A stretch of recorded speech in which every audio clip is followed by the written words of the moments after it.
everyone, this is Anu. Welcome back to Treasury Crafts. இப்போதான் என் video first time பார்க்குறீங்கன்னா subscribe பண்ணிவிட்டு பக்கத்தில் இருக்க பெல் ஐக்கன் ப்ரெஸ் பண்ணிக்கோங்க.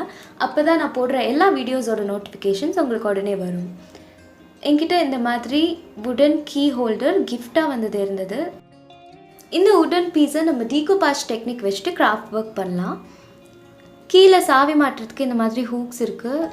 மேலே இந்த மாதிரி ஸ்டோரேஜ் ஏரியா இருக்குது. இங்கே நோட் பேட், பென்சில் எதுனாலும் ஸ்டோர் பண்ணி வச்சுக்கலாம். இந்த மாதிரி உடன் பீஸ் இல்லாட்டி கார்ட்போர்டில் இதே மாதிரி கட் பண்ணிவிட்டு இந்த மாதிரி ஒரு பேஸ் ரெடி பண்ணிக்கோங்க. இதுக்கு மேலே ஹோம்மேட் ஜெஸோ ஒரு ப்ரைமர் ஒரு லேயர் அப்ளை பண்ணி எடுத்துக்கிறேன். இது எப்படி வீட்டிலே ரெடி பண்ணுறதுன்ட்டு டீட்டெயிலாக எக்ஸ்பிளைன் பண்ணியிருக்கேன். அதோட ரெசிபி லிங்க் நான் டிஸ்கிரிப்ஷன் பாக்ஸில் கொடுக்குறேன், கண்டிப்பாக செக் பண்ணுங்கள். இந்த ஜெஸ்ஸோ ஒரு நல்ல பேஸ் கொடுக்கும். மேலே கிராஃப்ட் ஒர்க் இல்லை பெயிண்டிங் ஒர்க் பண்ணுறீங்கன்னா ரொம்ப நல்லாயிருக்கும்.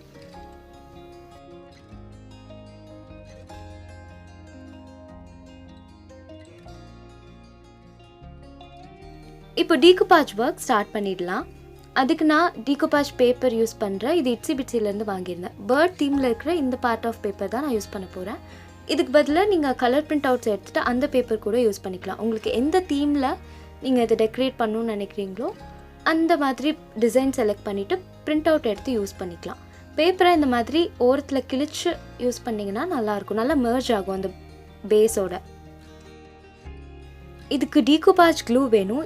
இது எப்படி வீட்டிலேயே ப்ரிப்பேர் பண்ணலாம், அப்புறம் டீகோபாஜ் அப்படின்னா என்ன, அந்த ஆர்ட் ஃபார்ம் எதுக்கெல்லாம் யூஸ் பண்ணலாம் அப்படின்னு டீட்டெயிலாக ஒரு வீடியோவில் எக்ஸ்பிளைன் பண்ணியிருக்கேன். அதோட வீடியோ லிங்க் நான் டிஸ்கிரிப்ஷன் பாக்ஸ் இல்லாட்டி ஐ பட்டனில் கொடுக்குறேன், கண்டிப்பாக செக் பண்ணி பாருங்கள். இப்போ க்ளூ அப்ளை பண்ணிவிட்டு எந்த ஏர் பபுள்ஸும் இல்லாமல் நீட்டாக ஒட்டிடுங்க. ஒட்டினதுக்கப்புறம் மேலே இன்னொரு லேயர் அதே க்ளூ அப்ளை பண்ணிக்கோங்க. அப்ளை பண்ணிவிட்டு நல்லா காயட்டும்.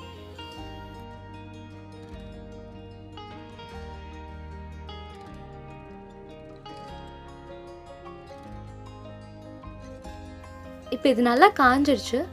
டீகோபாஜ் ஒர்க்கில் ரொம்ப முக்கியமான விஷயம் என்னென்னா அந்த பிரிண்ட்டுக்கு மேட்ச் ஆகிற மாதிரி கலர்ஸும் பண்ணணும். ஃபைனல் அவுட்புட் வந்து ஒரு பெயிண்டிங் மாதிரி ஒரு லுக் கிடைக்கணும். யூஸ்வலாக அதுக்கு சாக் பெயிண்ட்ஸ் தான் யூஸ் பண்ணுவாங்க. நான் வீட்டிலே ரெடி பண்ண சாக் பெயிண்ட் யூஸ் பண்ணிகிட்ருக்கேன். அதோட ரெசிபியும் நான் சீக்கிரம் அப்லோட் பண்ணுறேன். இதுக்கு பதிலாக நீங்கள் அக்ரிலிக் பெயிண்ட்ஸ் கூட யூஸ் பண்ணிக்கலாம். யூஸ்வலாக டல் கலர்ஸ் யூஸ் பண்ணுவாங்க, லைட் கலர்ஸ், அதாவது பேஸ்டல் கலர்ஸ் வரும்ல. ஸோ அதனால் இந்த லைட் க்ரீன், ஒரு பேஸ்டல் க்ரீன் தான் நான் யூஸ் பண்ணிகிட்ருக்கேன் பேக்ரவுண்டுக்காக. இதுக்கு பதிலாக ஒயிட் அக்ரிலிக் கலரில் ஆலிவ் க்ரீன் கலர் இருக்கு இல்லையா, இல்லை சாப் க்ரீன், ஏதாவது ஒரு அக்ரிலிக் கலர் மிக்ஸ் பண்ணிட்டீங்கன்னா ஒரு லைட் ஷேட்ஸ் கிடைக்கும். அது நீங்கள் பேக்ரவுண்ட் கலராக யூஸ் பண்ணிக்கலாம். இது நல்லா காயட்டும். காஞ்சதுக்கப்புறம் டீட்டெயிலிங் கொடுக்கறதுக்கு நான் ஸ்டென்சில்ஸ் யூஸ் பண்ணுறேன். இது வந்து என்னோடய ஹேண்ட்மேட் ஸ்டென்சில், ஒரு பிரிக் பேட்டர்னில் ரெடி பண்ணியிருந்தேன்.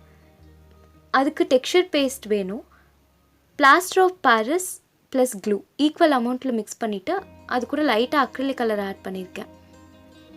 அது வந்து ஆப்ஷனல் தான். நீங்கள் வெறும் பிஓபி அண்ட் க்ளூ மிக்ஸ் பண்ணிக்கலாம். பிளாஸ்டர் ஆஃப் பாரிஸ் இல்லை பிஓபி அப்படின்னு போயிட்டு பெயிண்ட் ஷாப்பில் கேட்டிங்கன்னா 1 kg 30 to 40 rupeesக்கு கிடைக்கும். இப்போ அந்த ஸ்டென்சிலை வச்சுட்டு அது மேலே பேலட் நைஃப் இல்லாட்டி ஐஸ்கிரீம் ஸ்டிக் வச்சு அந்த பேஸ்ட்டை ஈவனாக அப்ளை பண்ணிவிட்டு அந்த ஸ்டென்சிலை கேர்ஃபுல்லாக ரிமூவ் பண்ணி எடுத்திங்கன்னா அதோட அந்த பிரிக் பேட்டர்ன் வந்து அழகாக அப்படியே அதில் விழுந்திருக்கும். ஒரு 3D லுக் கிடைக்கும். இந்த பேர்ட் தீம்க்கு இந்த பிரிக் பேட்டர்ன் நல்லா மேட்ச் ஆச்சு. ஸோ அதனால பேட்டர்ன் சூஸ் பண்ணியிருந்தேன். இந்த ஸ்டென்சில் இல்லாட்டி நீங்கள் பெயிண்டிங் ஒர்க் கூட பண்ணிக்கலாம். இதே மாதிரி பிரிக் பேட்டர்ன் நீங்கள் அப்படியே பெயிண்ட் ப்ரஷ் வச்சுட்டு இந்த மாதிரி வரைஞ்சி கூட எடுத்துக்கலாம்.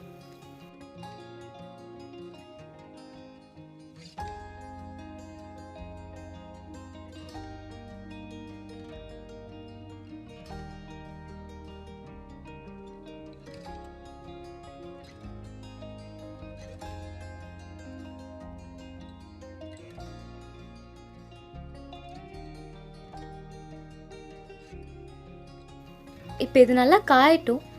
காய்ச்சதுக்கப்புறம் இதோட பிரிண்ட் வந்து ரொம்ப டல்லாக இருக்குது. ஸோ அதை என்ஹான்ஸ் பண்ணுறதுக்காக நான் வாட்டர் கலர்ஸ் யூஸ் பண்ணுறேன். நீங்கள் இதுக்கு பதிலாக அக்ரிலிக் கலர்ஸை டைல்யூட் பண்ணி கூட அந்த பிரிண்ட்டை இன்னும் என்ஹான்ஸ் பண்ணுறதுக்கு, நல்லா பிரைட்டான ஒரு லுக் கிடைக்கிறதுக்கு அதுக்கு மேலே லைட்டாக பெயிண்டிங் ஒர்க் பண்ணுறேன். அந்த பிரிண்டில் இருக்கிற அந்த ஃப்ளவர்ஸ் அண்ட் லீவ்ஸ் அப்புறம் அந்த பேர்ட் அதோட கலர்ஸ்க்கு மேட்ச் ஆகுற மாதிரி நீங்கள் கலர்ஸ் எடுத்துகிட்டு இந்த மாதிரி ஹைலைட் பண்ணிங்கன்னா அதோட லுக் வந்து நல்லா பிரைட் ஆகும், பார்க்கறதுக்கு நல்லாயிருக்கும். டிஃப்ரென்ஸ் தெரியுதா? அதே மாதிரி அந்த பேப்பரை கிழிச்சு தானே ஒட்டிடணும். ஸோ அந்த பாதி இலையெல்லாம் அந்த மாதிரி பிஞ்சு இருந்த மாதிரி இருக்குது. அதுவுமே நான் கொஞ்சம் எக்ஸ்டெண்ட் பண்ணி வரைஞ்சிக்கிறேன் வாட்டர் கலர்ஸ் வச்சு. இதுக்கு பதிலாக நீங்கள் அக்ரிலிக் கலர்ஸும் யூஸ் பண்ணிக்கலாம்.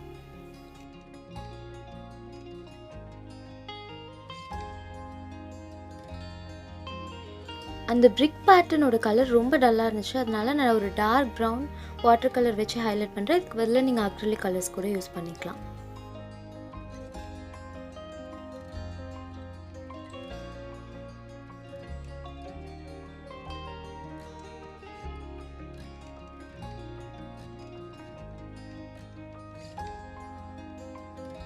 ஒரு மைல்ட் கிரே கலர் யூஸ் பண்ணி அந்த கார்னர்ஸில் பெயிண்ட் பண்ணுறேன். ஏன்னா அந்த பிரிண்ட்டோட கலர் வந்து மைல்டு கிரே.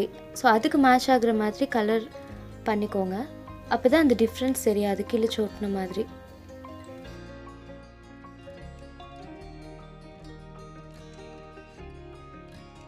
பூவோட சென்டர் பார்ட்டை ஹைலைட் பண்ணுறதுக்கு 3D கோன் லைனர் வச்சுட்டு இந்த மாதிரி ட்ராப்பாக வைக்கிறேன். ஸோ இன்னும் அதோட லுக் வந்து அழகாக தெரியும். இந்த 3D அவுட்லைனர் இல்லாட்டி நீங்கள் பெயிண்ட் யூஸ் பண்ணி கூட இந்த மாதிரி ட்ராப்பாக வச்சுக்கலாம். இப்போ ஒரு பேர்ல் அக்ரிலிக் கலர் எடுத்துகிட்டு அந்த ஹூக்ஸை மட்டும் பெயிண்ட் பண்ணுறேன்.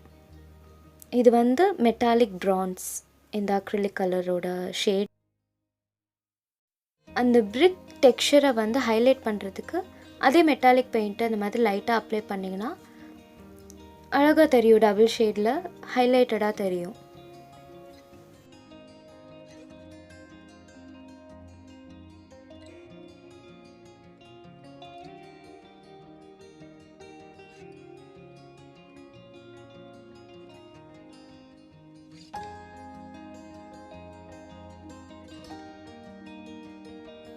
அந்த பேர்டையும் இதே மாதிரி வாட்டர் கலர் இல்லை அக்ரிலிக் கலர் வச்சு நல்லா டார்க் பண்ணி விட்டுட்டிங்கன்னா அந்த லுக் ரொம்ப நல்லாயிருக்கும் பார்க்குறதுக்கு. அவ்வளோதான், இந்த டீகோபாஜ் ஆர்ட் ஒர்க் முடிஞ்சுது.